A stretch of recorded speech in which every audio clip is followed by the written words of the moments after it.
In today's video, I'm going to teach you how to calculate interest rate in Microsoft Excel.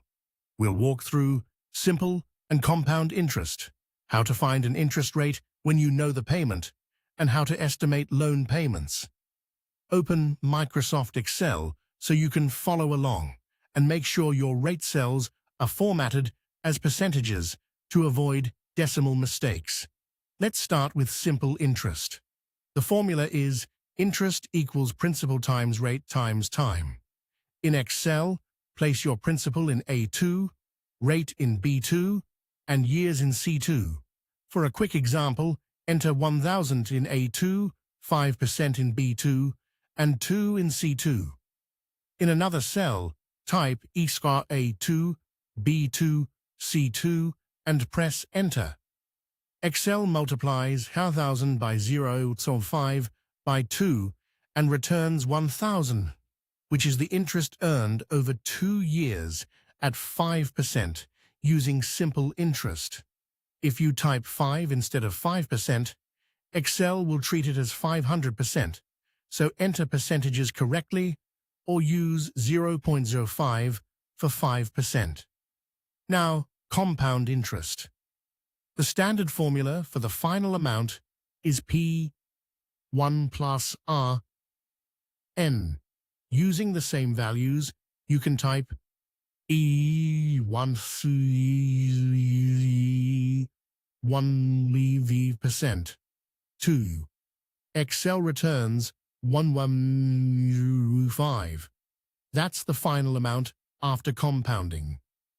The interest portion is 115 minus 1,000, which is 1025. Adjust n to match the number of compounding periods.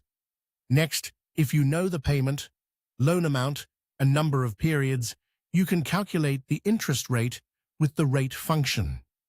The syntax is ish rate NPR, PMT, PV. For example, say the loan amount is 1,000, the monthly payment is 500, and there are 24 months.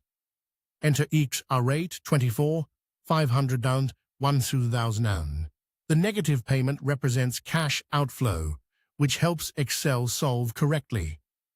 Excel returns a monthly interest rate. To estimate the annual rate, multiply by 12.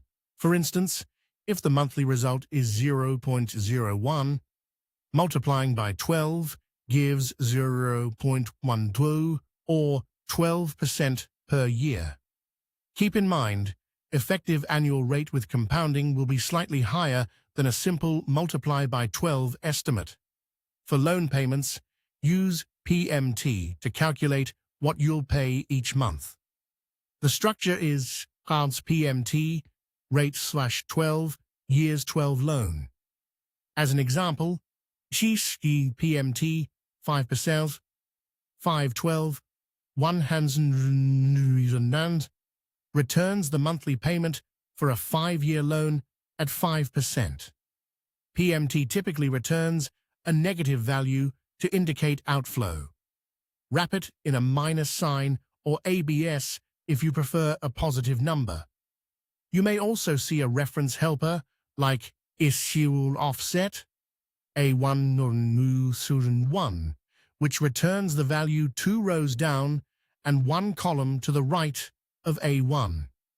It's optional and not required for interest math. Finally, remember these common functions. Rate for interest rate, PMT for payment, FV for future value, and PV for present value. If the video has been helpful and want more tips, please subscribe to the channel. It's free.